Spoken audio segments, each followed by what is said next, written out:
Em nome de Jesus, amém. Muito bem, vamos falar sobre os anjos hoje, nossa lição número 7. Estamos aí com alicerces da fé. E além do objetivo de fazer uma revisão nesse assunto, fazer com que você possa fazer anotações e também dar esse discipulado para outra pessoa quando você tiver a oportunidade. Uma coisa bem importante quando nós chegarmos no final dessa série de estudos é que nós queremos fazer duas coisas. Primeiro, ela vai ser uma matéria cíclica, ou seja, ela vai repetir com uma classe aqui na igreja para que o visitante possa participar. Cada lição é uma lição avulsa, então não tem problema para você, por exemplo, se você pegar a lição 7 hoje, mas daí quando eu chegar na 10, que é a última lição, não tem problema, você vai fazer a 1 de novo, a 2, a 3, até chegar na 6, e aí você já tem a 7 e você vai fechar as lições. Uma coisa que a gente vai fazer, a gente vai encadernar, então guarda as suas folhinhas, a gente vai encadernar no final, para você ter um livrinho bem bonitinho, e também eu vou te dar mais um livrinho para você já pensar sobre uma pessoa que você poderia dar o discipulado, que você poderia dar o estudo para ela. Muito bem, então aí chegamos na lição sobre número 7, que nós falamos até agora, fazendo uma revisão. A gente falou sobre a Bíblia, lição número 1, daí depois nós falamos sobre o pecado, falamos sobre a salvação, sobre o meio que Deus providenciou para a gente ser salvo, aí falamos sobre Deus, falamos sobre Jesus Cristo, o Espírito Santo na lição 6, e agora a lição 7 falando sobre os anjos.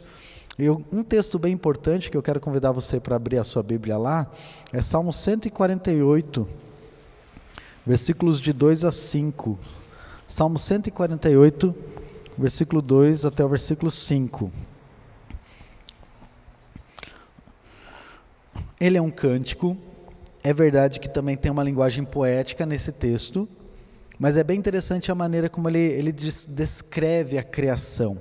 No Salmo 148, no versículo 1 até o versículo 5, ele diz assim: Aleluia, louvai ao Senhor dos altos céus, louvai-o nas alturas, louvai-o todos os seus anjos, louvai-o todas as suas legiões celestes. Louvai o sol e lua, louvai-o todas as estrelas luzentes, louvai os céus dos céus e as águas que estão acima do firmamento. Louvem o nome do Senhor, pois mandou ele e foram criados. Então, o que você vê aqui nessa descrição? Ele está louvai, né? Louvai, adora a Deus, glorifica o Senhor. Essa é a ideia, a expressão da ideia louvar, né? Aleluia, ele começa ali no versículo 1. Então, aleluia o que é? Louvai ao Senhor. Ele já até coloca, né? Aleluia, louvai ao Senhor. E aí ele vai fazendo essa descrição. O alto dos céus, nas alturas, os seus anjos. As legiões celestes. Ele complementa cada vez que ele fala sobre a criação, né? Ele fala dos anjos e as legiões celestes. Nota a poesia hebraica aqui, né? Versículo 3, sol e lua, as estrelas luzentes. Ele fala a parte, depois ele fala o todo. A parte e o todo. Versículo 4, os céus dos céus e as águas que estão acima do firmamento. E aí, no versículo 5, quando ele diz, louve o nome do Senhor, pois mandou ele, foram criados. Ele está falando de todos esses elementos, tanto do universo, quanto desses seres criados espiritualmente, que são os anjos. Então, nesse texto é bem interessante para ver, mostrando que os anjos, esses mensageiros de Deus, essas legiões celestes do versículo 2, foram criados por Deus, né? Então olha aí na sua folha, para a gente começar. Deus criou uma legião de seres espirituais, invisíveis aos olhos humanos, chamado de anjos. André, tem a folhinha lá atrás e a caneta se quiser. Então, realmente, é mais do que uma legião. Uma legião seria mais de 1000, né? Mas, realmente, a expressão na Bíblia é miríade de miríades e milhares de milhares. Ou seja, é um número incontável, quase incontável de anjos. São um número gigantesco de anjos que Deus criou. A próxima parte ali na sua folha, eles possuem todas as características de uma personalidade. Eles possuem vontade, emoções e intelecto. Então, como é que você pensa sobre os anjos? Os anjos, eles não são seres como o homem. mas eles são seres, são mais como soldados, essa é a ideia. Eles têm uma hierarquia, eles têm uma cadeia de comando. Então eles são como soldados, eles respondem ordens do Senhor. E nessa constituição deles, a alegria deles é servir ao Senhor independente de qual é o serviço que eles têm que fazer. Alguém ilustrou certa vez assim: se 2 anjos recebessem uma ordem de Deus, um para governar uma das maiores cidades do mundo, e o outro anjo para varrer as ruas e os becos dessa mesma cidade, como é que eles fariam esse serviço? Teria diferença na atitude deles? Não, eles fariam com a mesma alegria, tanto aquele que governa a cidade quanto aquele que varre as ruas, porque a ideia é: eu estou servindo ao Senhor naquilo que Ele me mandou fazer. Então a ideia é para você perceber, às vezes a gente pensa: poxa, olha só, fui mandado fazer esse serviço tão simples e tem outra pessoa fazendo aquele outro serviço melhor. Mas os anjos, eles olham para o Senhor e a alegria deles é completar em obediência aquela ordem que foi dada. Então essa maneira deles agirem, essa forma de agir, não significa que eles não têm vontade, eles não têm desejos, que eles não têm intelecto, entendimento do que eles estão fazendo. Tá? Agora, olha aí, nós vamos ver no nosso estudo de hoje algumas características. Primeiro, letra A, as atividades dos anjos. A gente vai fazer uma distinção entre anjos bons e maus, tá? E virando a folha, nós vamos falar um pouquinho sobre especificamente um ser, que é um anjo, né? Letra B, você tem ali o título, né? O diabo, ou Satanás, e a gente vai tratar um pouquinho mais específico sobre ele hoje, tá bom? Então vamos ver os anjos de modo geral, as atividades dos anjos, né, as suas competências. Então, primeira coisa aí, todos os anjos foram criados bons. A resposta na sua folha vai ser bons, mas eu quero que você ponha um traço e coloque justos, tá? Porque às vezes a nossa ideia de bondade é sempre fazer algo que é bom, né? Só que você precisa entender que bondade nem sempre significa algo que é justo. No caso dos anjos, eles sempre fizeram o que é justo, mas não significa que sempre foi bom. Por exemplo, teve um momento na história de Israel, como é que você pode ilustrar isso? Como é que a gente pode ilustrar essa questão de bondade e justiça? Na ação dos anjos. Quer ver um exemplo? Quando tem o êxodo do povo saindo do Egito, teve um anjo que foi enviado de Deus, que ele fazia o quê? Ele matou os primogênitos. Era uma ordem de Deus. Toda casa que não tivesse a provisão do sangue do cordeiro colocado nos umbrais, nas portas, as crianças dessa casa morreram, fosse egípcio ou fosse judeu. Se um egípcio fizesse isso, tivesse colocado o sangue, o filho dele teria saído ileso. Se um judeu não colocasse o sangue, o filho dele morreria. Não dependia de quem era a nacionalidade, dependia do sangue. Então o anjo, ele teve essa ordem: onde não tiver o sangue, ele vai fazer. Foi algo bom? Não, mas era justo porque Deus mandou. Então é essa que eu quero fazer, essa pequena distinção para você entender. Porque talvez o seu discipulando pode questionar alguma questão assim. Olha aí na sua folha. Mas alguns se rebelaram contra Deus. Judas, versículo 6, a gente já vai dar uma olhada lá. Formando duas classes distintas. Alguns se rebelaram contra Deus, formando duas classes distintas. Os anjos bons e os anjos maus. E subentenda aí bons como, se você quiser fazer daqui a pouquinho dá para a gente fazer na frente ali, número 1. Os anjos bons, põe entre parênteses, justos, tá? Porque no número 2, onde você tem lá embaixo os anjos maus, quero que você coloque entre parênteses, caídos, tá? Consegue achar ali? Tem essa figurinha do anjo. Anjos bons. Aí na frente, abre um parênteses e escreve justos. E aí você vai pular ali as letras A, B, C, D, aí embaixo tem o número 2, os anjos maus. Abre um parênteses e escreve caídos. Fecha parênteses. Só para você entender bem que bom e mal, às vezes a gente usa isso de um jeito simples, né? Mas eu quero que você consiga perceber essa distinção aí. Então olha comigo Judas, versículo 6. Vamos dar um pulo para lá. No Novo Testamento, bem fácil de achar, antes do livro de Apocalipse, você vai ter o livro de Judas. Esse Judas não é o Iscariotes. Esse Judas era um dos meio-irmãos de Jesus Cristo, irmão de Tiago também. É tão interessante o versículo 1 de Judas, se você olhar ali, ó. Judas, servo de Jesus Cristo e irmão de Tiago. Muito legal, né? Versículo 6, olha que interessante. E a anjos, os que não guardaram o seu estado original, ou seja, de justiça, mas abandonaram o seu próprio domicílio, ele tem guardado sob trevas em algemas eternas para o juízo do grande dia. Então parece que tem um grupo de anjos que caíram, que eles estão presos e vão ser soltos em algum determinado momento lá no Apocalipse, quando o texto descreve. Talvez pela maldade deles, talvez pelo poder deles, por alguma razão, há um grupo de anjos que estão presos aqui, num lugar chamado Tártaro. Né? Então esse lugar não é um inferno, tá bom? Ele é um determinado lugar que Deus deixou eles presos, olha lá, em algemas eternas para o juízo do grande dia. Então, olhando aí para a ideia dos anjos justos, os anjos bons, nós temos 4 afirmações aqui na nossa folha. Então, a primeira coisa que a gente vai pegar aqui, uma pincelada nesses anjos, primeira coisa, eles executam a vontade de Deus.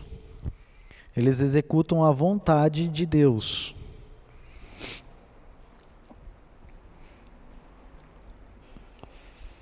A segunda afirmação é: eles guardam os filhos de Deus. Nós já vamos ver esse texto que é bem legal. E tem algumas coisas que a gente vai conversar aqui. Eles guardam os filhos de Deus.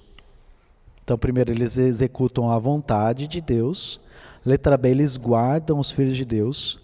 E letra C, eles estão a serviço dos salvos. Eles estão a serviço dos salvos. E letra D, eles amparam os salvos da morte. Bem interessante isso, né? Então vamos ver esses versículos, que é bem legal da gente olhar. Salmo 103, versículo 20. Vamos juntos para lá. Salmo 103. Hoje você vai ficar com o dedo bem quente, tá bom?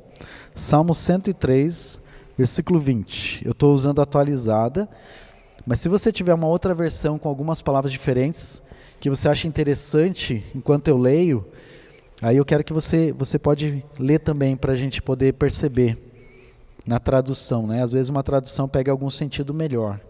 103, versículo 20.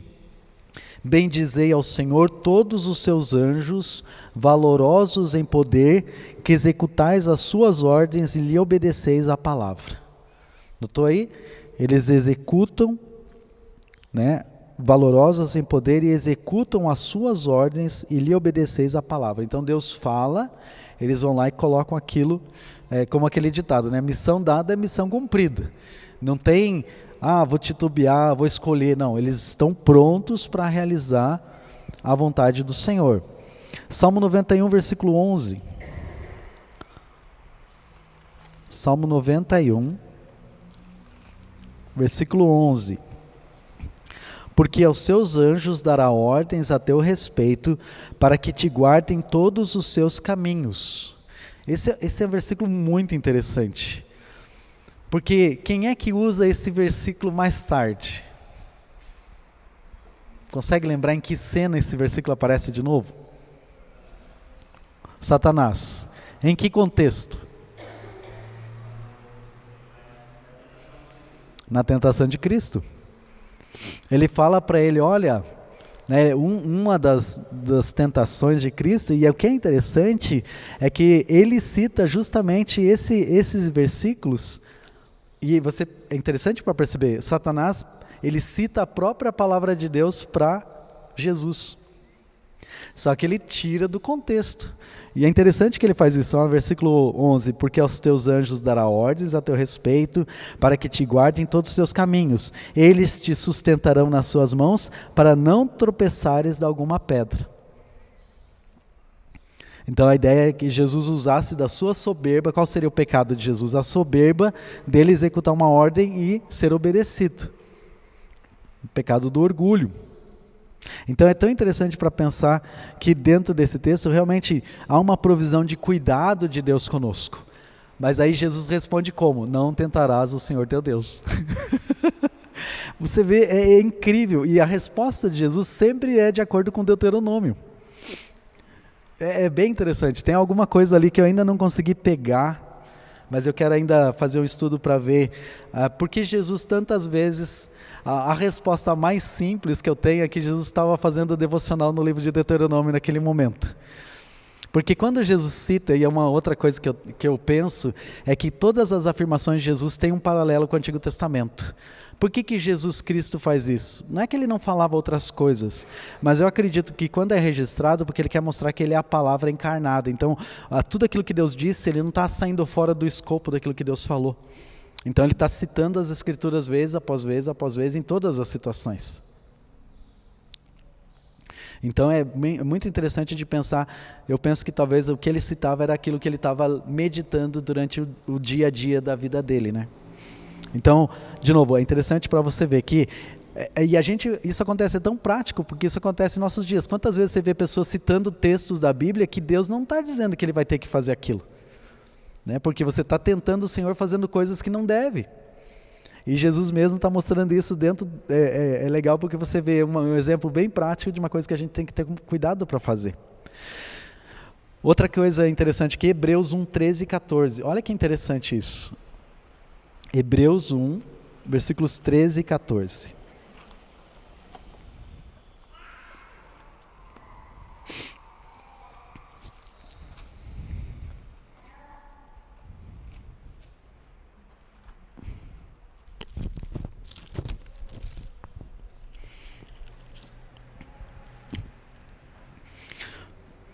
De novo, é uma citação do Antigo Testamento, Salmo 102, e aí ele diz assim: ora, qual dos anjos jamais disse, assenta-te à minha direita, até que eu ponha os teus inimigos por estrado dos teus pés? Versículo 14, não são todos eles espíritos ministradores, enviados para serviço a favor dos que hão de herdar a salvação? Ele usa uma expressão bem bonita aqui, né? Enviados para serviço a favor dos que hão de herdar a salvação. Quem são esses que hão de herdar a salvação? A gente, né? Os cristãos, os salvos. E ele está dizendo que os anjos, aqui que é a discussão aqui. Ele está querendo mostrar, o escritor de Hebreus, que Jesus é superior aos anjos. Porque naqueles dias do apóstolo Paulo havia um pensamento que a natureza é má. O que a criação ela é má. E o que é bom é espiritual. Jesus ele era físico, ele era matéria. Tudo que é matéria é má. Tudo que é bom é espiritual. Eles faziam essa divisão. E a isso foi dado o nome de gnosticismo. Grande parte do Novo Testamento foi escrito para ajudar a combater esse tipo de ensinamento, porque eles estavam dizendo que Jesus ele não era 100% físico, ele precisava ter espiritual. Eles faziam uma divisão entre a humanidade de Jesus e a sua parte espiritual. E não dá para você separar isso, por quê? Porque Jesus ele tem que ser infinitamente Deus e infinitamente homem, 100% de cada um. Você não pode diminuir nenhuma das duas partes. Por causa do efeito da salvação, daquilo que Jesus providenciou na salvação. E com esse pensamento, para eles poderem, olha como é que eles fizeram, para poder encaixar a doutrina, e toda a doutrina ela encaixa, todo ensinamento bíblico ele encaixa. Se você mexe na doutrina e você muda alguma coisa, você vai ter problemas em algum outro lugar. Por quê? Porque tudo vai encaixar, tudo encaixa. Para poder encaixar, o que eles fizeram? Eles falaram que Deus ele fez os aionions, que é o quê? Os anjos.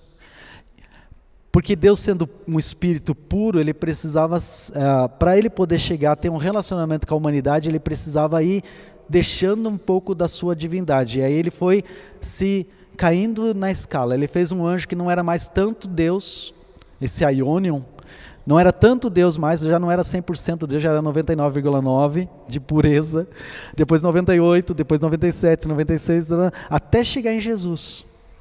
Então Jesus ele é uma manifestação de Deus, mas nota, ele ainda não é, ele já não é mais tão Deus, por quê? Porque ele podia assumir a forma humana. Tá vendo que loucura? E aí, quando o escritor de Hebreus vai escrever, ele vai dizer, gente, nunca em nenhum lugar da escritura, Deus em nenhum momento fala para um anjo, senta aqui da minha direita. Sempre era Deus falando com Deus. E aí ele mostra qual que é o propósito então dos anjos. Eles são espíritos ministradores, eles são servos do povo de Deus. E isso é muito, muito incrível, porque ele está dizendo de seres que são extremamente poderosos, extremamente fortes, inteligentíssimos. E aí o que eles fazem? Deus ainda, na criação da humanidade, fez o homem mais importante do que os anjos. E aí ele coloca esses seres tão poderosos para também serem parte disso que guarda as nossas vidas. Tem um versículo no Antigo Testamento, eu acho que a gente vai ver ele, mas ele diz o quê? Os anjos do Senhor acampam ao redor daqueles que o temem. Já viu esse versículo? Lembra dele lá nos Salmos? Consegue achar ele aí? Na busca no seu celular, eu não estou com meu celular aí. O anjo do Senhor acampa ao redor daqueles que o temem. O André vai achar aqui para mim.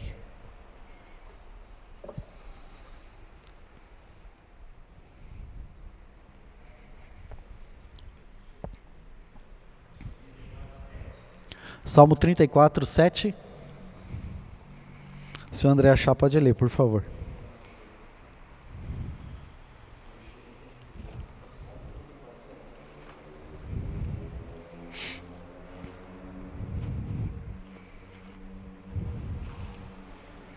Oi, seja bem-vinda.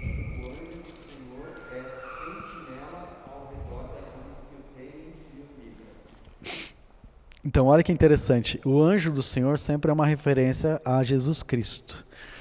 E aqui ele diz assim, o anjo do Senhor acampa-se ao redor dos que o temem e os livra. Oi, gente, sejam bem-vindos. Tudo bom? Tudo bem? E aí, Paulo? Uma coisa interessante desse versículo é que ele está dizendo que o anjo do Senhor está ao redor, ele está cuidando de nós. E eu acredito que isso ajuda muito a entender quando Pedro fala que Satanás anda ao redor daqueles que são os salvos, né? Tentando pegar alguém, para mostrar o cuidado de Deus, mas também o perigo, que a gente precisa ter cuidado com a nossa vida cristã, não se colocar em situações de risco. Mas também lembra que o contexto do Antigo Testamento era um contexto em que você não tinha o Espírito Santo vivendo nos cristãos. Então você precisava dos anjos cuidando do povo de Deus. Então a gente tem essa provisão de Deus até mesmo no Antigo Testamento, para o povo de Deus ainda receber a proteção de Deus e o cuidado de Deus.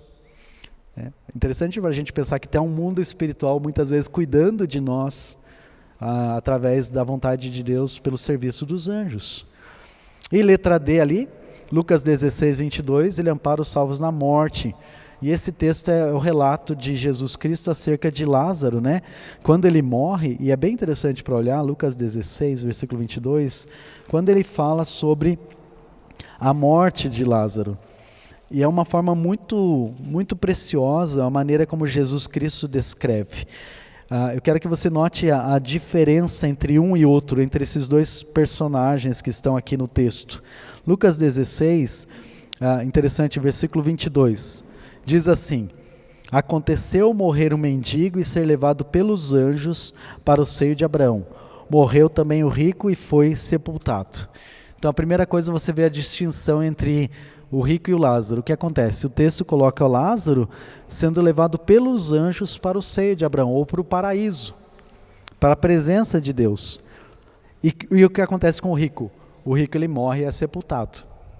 Não tem nenhuma provisão de cuidado. E olha que mais triste ainda, não só esse vazio de não ter esse amparo, num momento tão desafiador da vida, né, que é a transição da vida para a morte. No versículo 23, no inferno, estando em tormentos, levantou os olhos e viu o anjo de Abraão e Lázaro no seu seio. Então, é uma descrição muito, muito, muito séria, mostrando que naquele momento, quando ele levanta os olhos, ele já está no inferno. Então, esse é o relato de uma pessoa que não tem Cristo como Salvador.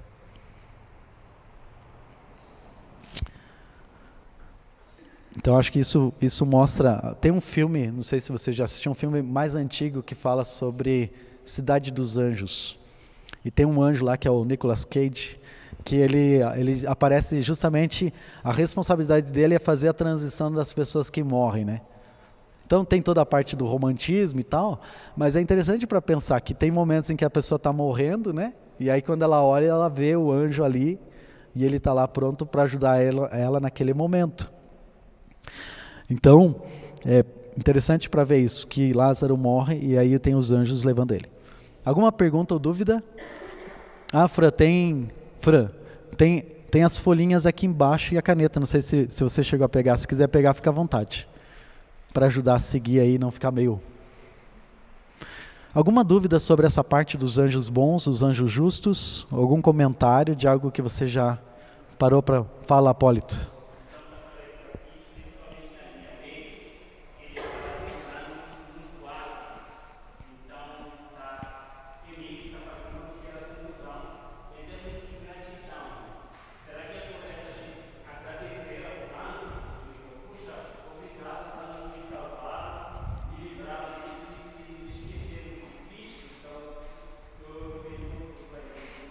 Ok.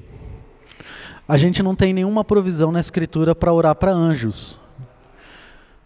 O que eu creio que a gente pode fazer é agradecer a Deus pela provisão do cuidado dele conosco, de formas tão incríveis, né? De Deus providenciar o seu Espírito Santo para nós, a sua própria palavra que nos ampara, ter esses seres que Deus usa para cuidar de nós.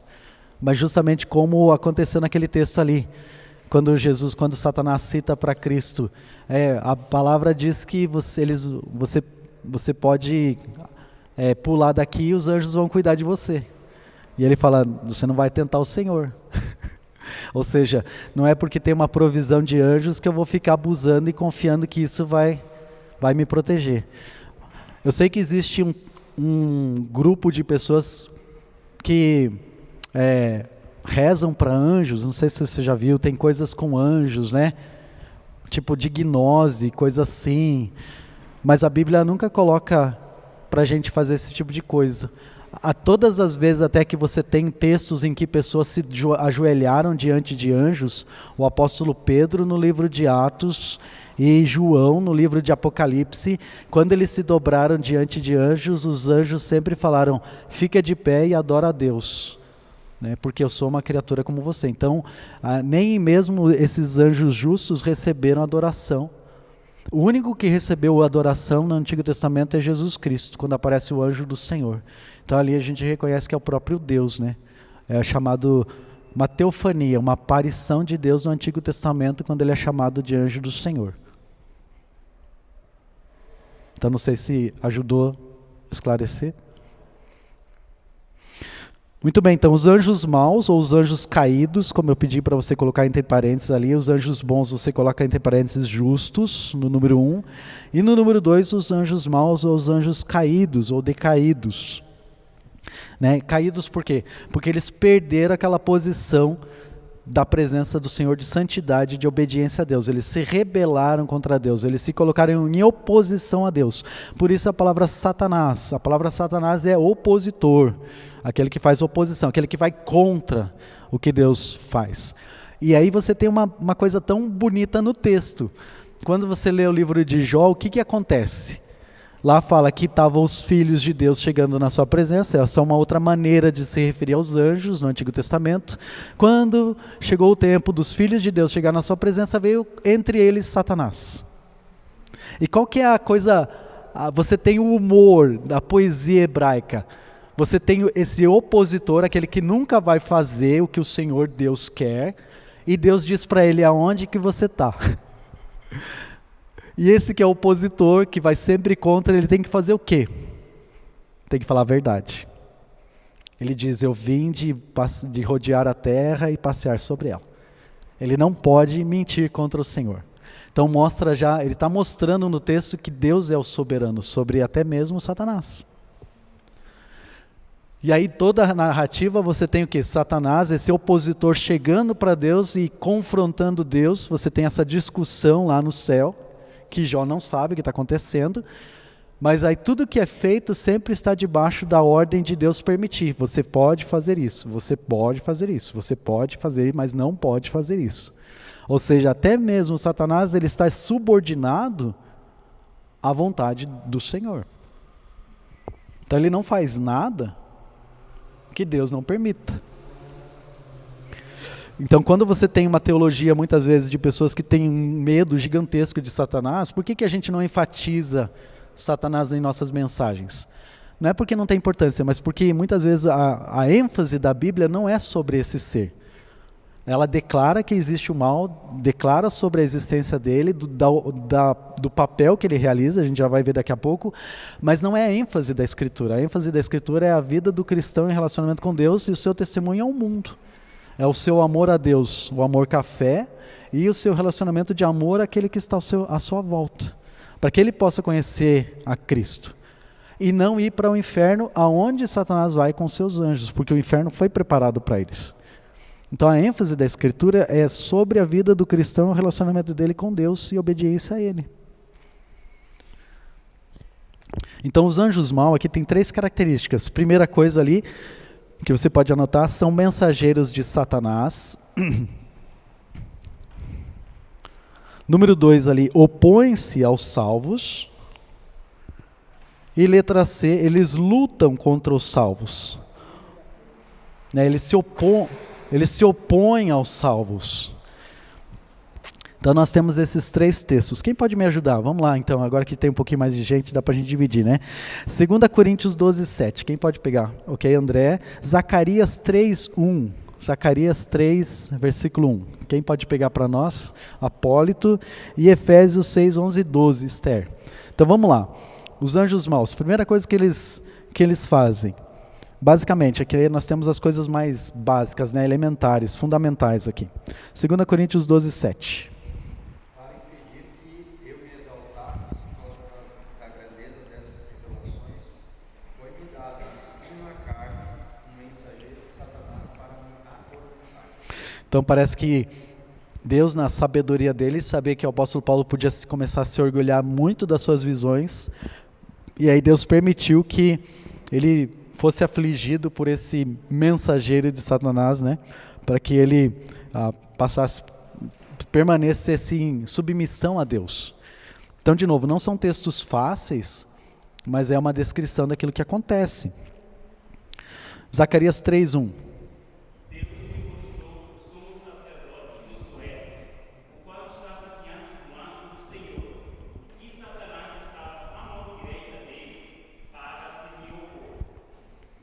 Okay, então aqui nós temos essa descrição da oposição, né? Se colocando contra e fazendo aquele papel que ele faz. Então, como os anjos caídos seguem o seu líder, esse é o que eles vão fazer, eles vão se opor. Vão trabalhar contra aquilo. E Efésios 6, 11 e 12.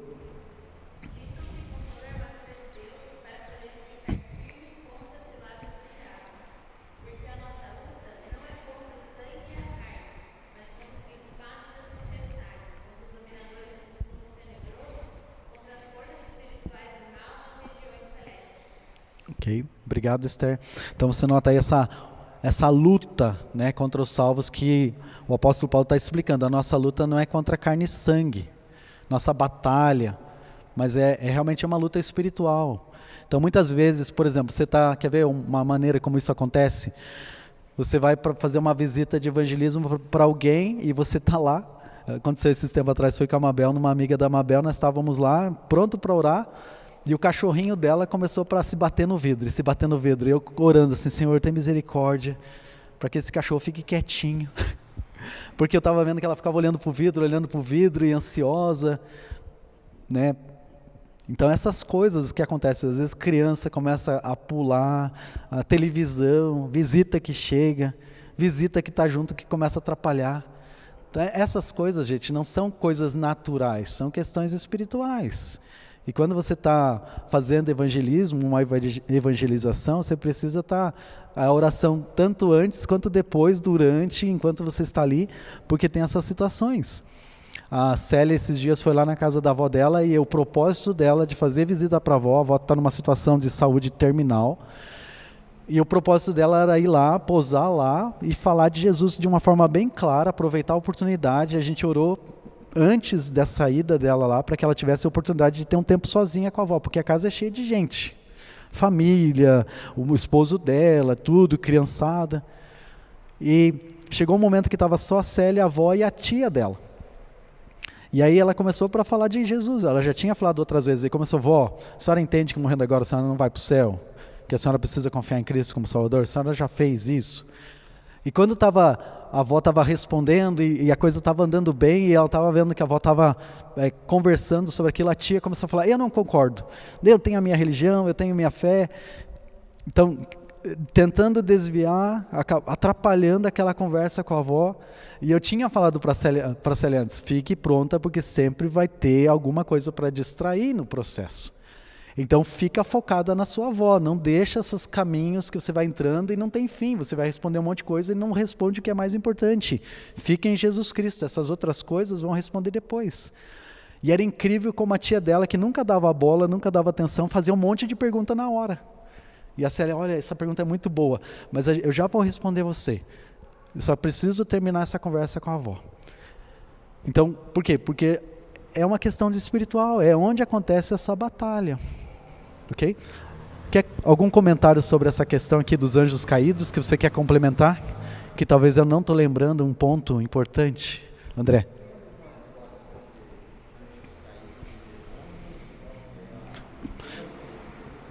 Anjos caídos e demônios é a mesma coisa. Os mesmos seres. Tem uma outra expressão que tem também. Anjos caídos, demônios. Eu sei que tem mais uma expressão que eu estou tentando lembrar, que às vezes acontece no texto quando Jesus está lá resolvendo algumas questões assim espirituais. A palavra potestades ou basileus no original significa um poder.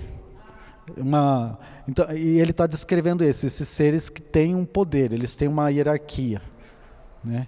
Um governo, existe um governo, até mesmo entre os demônios, porque faz parte da natureza deles. Então tem demônios que são os mais simplesinhos, vou usar uma forma bem básica, tá bom? Para a gente entender. Tem os demônios do dia a dia, que muitas vezes crentes imaturos não conseguem perceber as tentações, as dificuldades, não que eles são os seres que causam o pecado, muitas vezes Satanás ele aproveita do nosso próprio coração, que é pecaminoso, que é atraído pelos nossos desejos. Mas eu acredito que quanto mais maduro você se torna, eu acho que em alguns momentos, como Jó, o próprio Satanás tinha que chegar no processo. Não dava para mandar outro. Satanás falou: deixa que eu cuido desse, que esse cara aí é comigo. Agora, também eu não acredito que você encontra com Satanás toda hora, porque ele é um só. E você tem 7 bilhões de pessoas no mundo. Então, se você encontrar 2 vezes com Satanás, você está muito azarado. Mas ele tem muitos servos. E eles estão trabalhando em favor, ele tem um plano maior. Eu acredito que tem a ver com toda a humanidade. Mas fala muito do nosso relacionamento com Deus. Não estou falando isso para você desprezar isso. Eu só falo para você não ser aquela pessoa que todo culto que tem, Satanás está aqui, Satanás está aqui. Eu acho que ele tem planos muito mais profundos do que a nossa. Mas ainda é uma questão séria, porque a Bíblia fala que precisamos ter cuidado. Então, nessa parte do estudo, a gente não está tratando sobre características. Por exemplo, tem 2 questões. Os anjos têm 2 classes, querubins e serafins. Geralmente o que a Bíblia descreve nos querubins, eles são mais relacionados com a guarda, com cuidado, com proteção. Eles geralmente são descritos com espada na mão. Eles são descritos como um ser que tem eles têm 4 asas. Com 2 eles voam, né? Eles têm 4 braços, eles têm 4 rostos. Então a gente não está vendo isso nos textos agora. Mas um rosto de homem, um rosto de leão, um rosto de carneiro e um rosto de águia. Ele não se vira para andar, ele anda para frente e para trás. As asas dele são cheias de olhos. Significa que ele a ideia de ele está sempre atento, ele não dorme, ele não precisa de descanso. São seres espirituais, eles podem se materializar, né? Eles podem aparecer como homens, como aparece no Antigo Testamento para Abraão, junto com o Senhor, né? Fala que veio o Senhor mais 2 anjos junto, e a Bíblia fala, sem saber, talvez você acolheu anjos, e na saída do jardim você tem um querubim que foi colocado na presença lá para não entrar, Adão e Eva não voltarem no jardim, né? Você ia falar uma coisa, Mabel? Você ia comentar? Fala.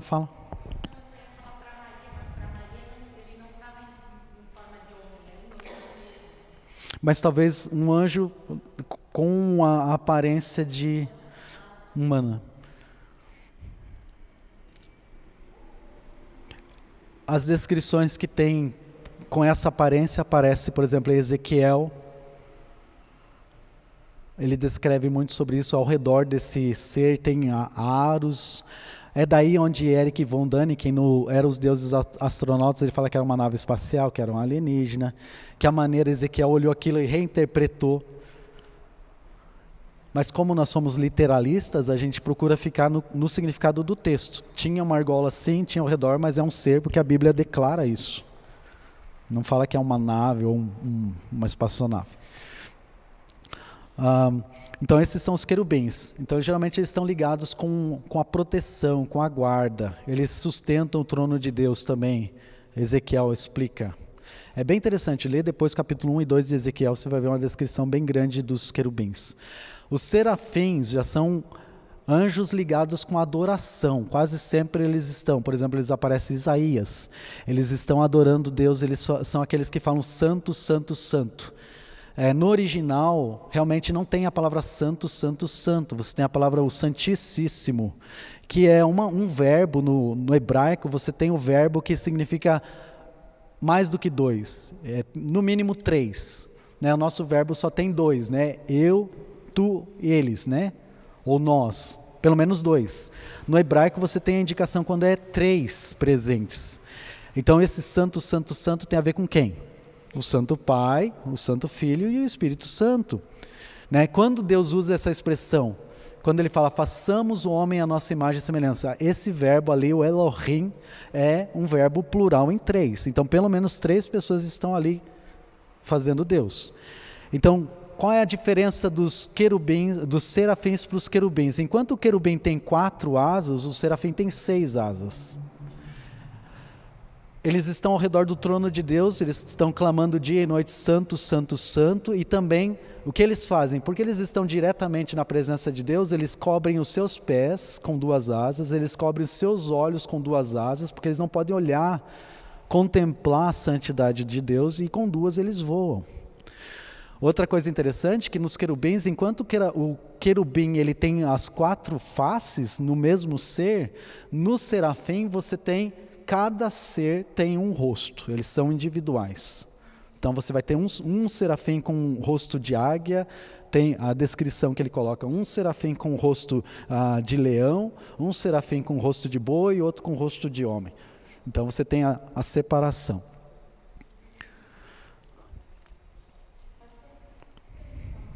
À vontade. A Bíblia cita que Satanás, que é o que a gente vai entrar agora, ele era um querubim. Ele era responsável pela guarda. Ele era responsável para pegar a adoração de todos os seres, de todos os anjos e trazer na presença de Deus. O que parece que aconteceu em um determinado momento, ele achou que ele era merecedor dessa adoração. Em vez de ser algo que ele desse para Deus, ele queria para ele.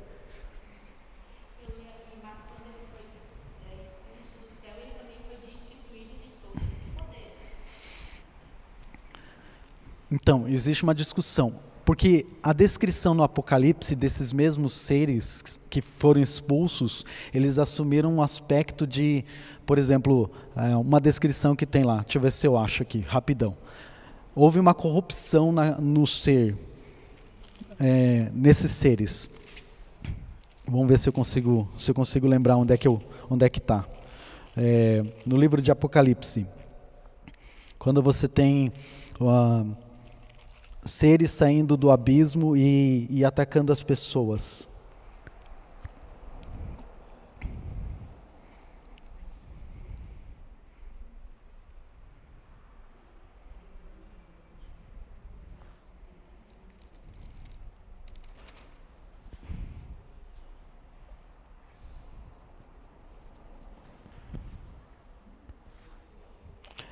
Se alguém achar, pode me ajudar.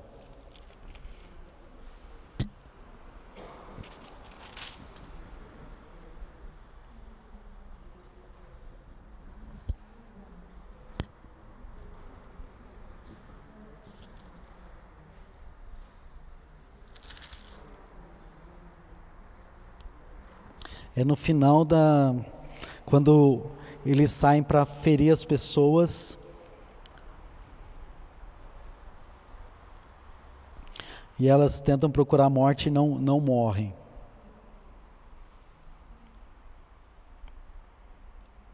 Os 7 flagelos. Deus envia os flagelos, o primeiro, o quarto, o quinto.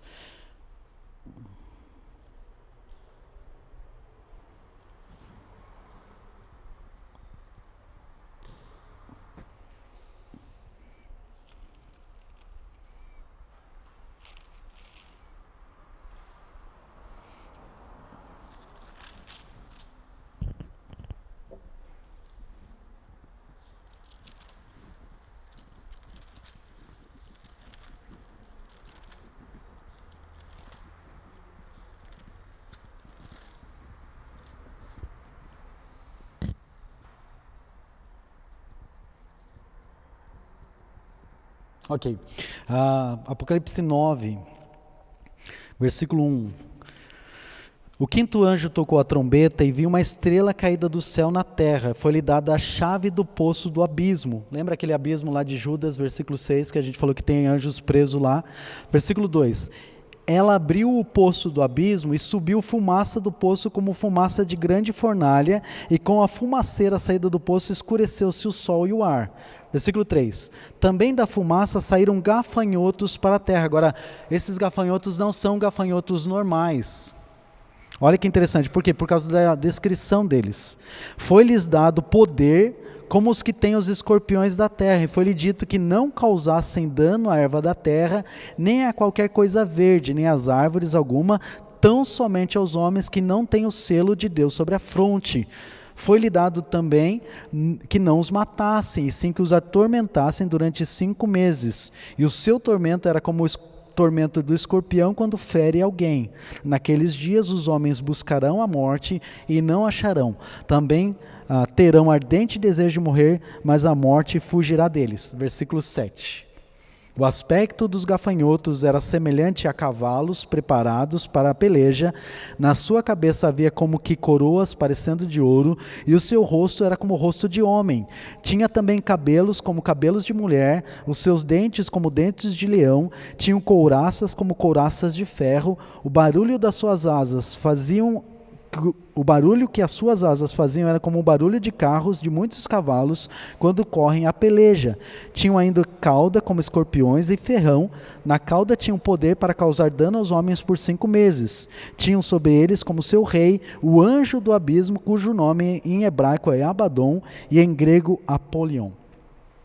Então, aqui nós temos, de novo, todo o processo de hierarquia deles, mas você vê uma corrupção daquela beleza que os anjos têm para essa situação de queda. O que é possível, o que o apóstolo Paulo diz é que Satanás também pode se fazer como anjo de luz.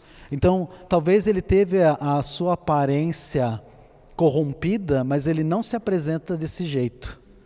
Ele se apresenta como um ser belo, um ser poderoso. Então Deus permitiu que ele mantivesse alguma coisa do seu poder. Talvez não todo o seu poder, mas de alguma forma ele ainda é um ser poderoso. Então, de novo, aqui tem um pouco do texto, mas um pouco da minha interpretação. E você vê que há um crescimento no mundo, um fascínio por isso, né? Você tem uma série em que o personagem herói da série é quem? O nome da série é completamente declarado Lúcifer, né? Que é uma citação hebraica do quê? Um anjo de luz. Pela tradição, né? Então, mas o que eles querem colocar isso? O que isso causa nas pessoas? Uma dessensibilização para o mal. Você olhar o mal atrativo. O diabo não é tão ruim quanto pintam. E essa ideia que a gente tem da onde que vem essa ideia de um diabo com um tridente na mão, rabo e chifre? Isso é medieval, é da Idade Média. Eles pegaram esses textos do Apocalipse, fizeram uma misturança e saiu o diabo. Aí você tem, como é que foi a primeira dessensibilização na história mais recente? Nos quadrinhos, logo depois com a Segunda Guerra Mundial, Hellboy. Que ele é o filho do diabo, mas ele faz o quê? Ele não é mau, ele tem um coração bom.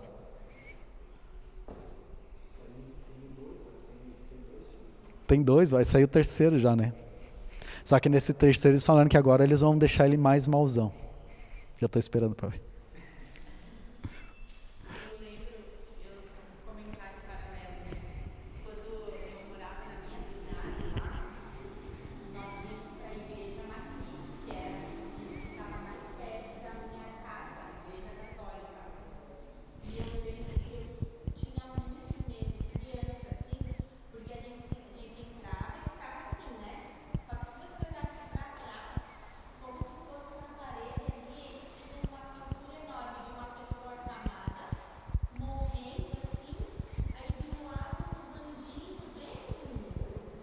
Bonzinhos.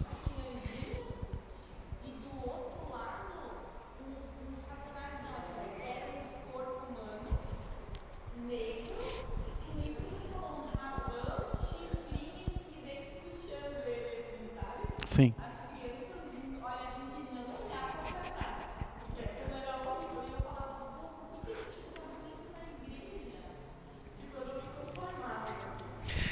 Isso acontece na igreja, especialmente na Idade Média, logo depois, quando tem um período que eles colocam, sempre você tem.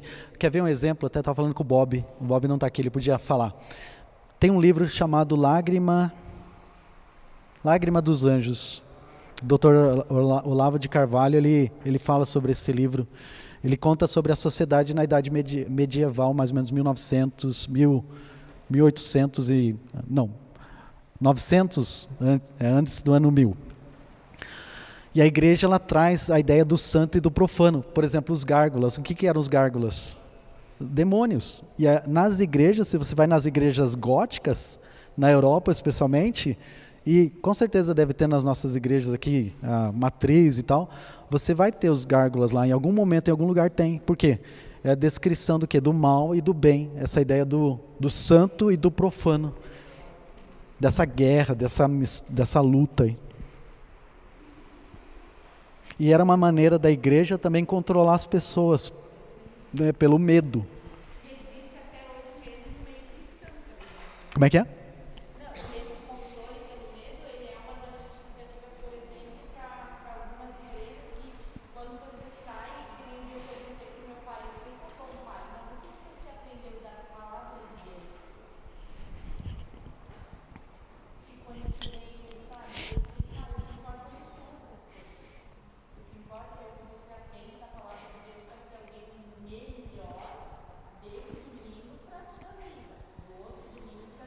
Sim. É uma ênfase é que tem um fascínio no mal, né? O mal ele tem um fascínio em você, na gente, como ser humano. E tem as igrejas que basicamente é a tríade, né? O DDD que eu falo, é doença, dinheiro e diabo. Essa é a ênfase das mensagens. A pregação vai ser basicamente sobre isso. Vai ser sobre o diabo, sobre a questão do dinheiro e a questão de doença. Então, basicamente, essa é a mensagem. Você pode ver, em algum momento, essa é a estrutura. Ela pode começar de alguma forma, mas essa vai ser a estrutura do culto. Então, é triste, porque é muito mais, a Bíblia é muito mais do que isso, né? Tinha uma coisa que você estava falando, eu estava lembrando, a gente estava falando dessa coisa do mal, né? Fugiu.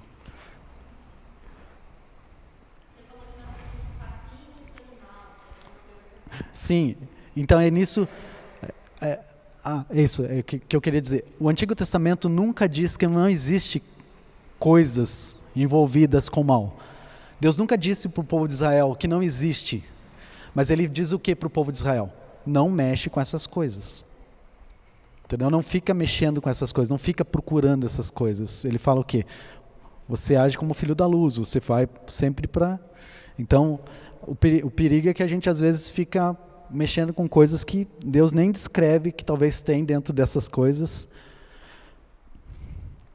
E tem podcast hoje em dia que você pode ver, tem um cara chamado Marçal, eu não lembro o nome dele, o primeiro nome. Daniel Marçal. Ele tem vários podcasts, ele era satanista, aí ele se converteu. Ele fala bastante coisa, eu acho que tem muitas coisas que ele fala que é difícil, porque ele não vai muito para a Bíblia, ele fala da experiência dele, ele tem escrito uns livros, eu estava lendo um livro chamado Catedral das Sombras, que é um dos livros da série dele, para ver um pouco do que ele fala, sabe? Só que tipo, você não tem referências bíblicas, então é uma opinião, é uma maneira é quase que um romance. Mas só para você saber que tem. E é uma coisa que está bem na moda, tem muita gente ouvindo ele nos podcasts. Ele vai em vários lugares, tem feito bastante palestra. Mas o que eu vejo é que ele é um cristão sincero.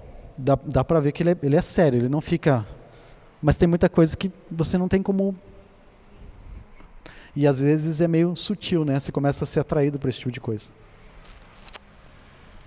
Muito bem, gente. Falamos bastante sobre os anjos. Eu vou deixar a segunda parte para a semana que vem para a gente falar sobre Satanás, porque eu acho que tem bastante coisa legal.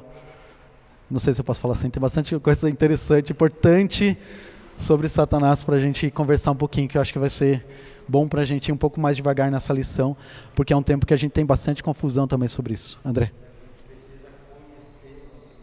Uhum.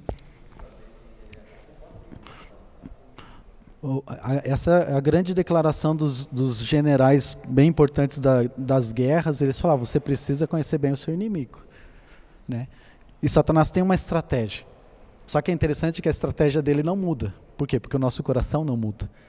Então ele usa as mesmas regras. Eu já não concordo com o André. Eu acho que nós precisamos ter ciência Uhum. de que o inimigo anda em derredor, como a Bíblia fala. Ok. Nós precisamos conhecer muito o nosso Deus. Ok. Porque ele é quem nos capacita, inclusive como Espírito Santo, para nos dar esse discernimento de, opa, deixa eu começar a orar, porque existe algo aqui que vai além.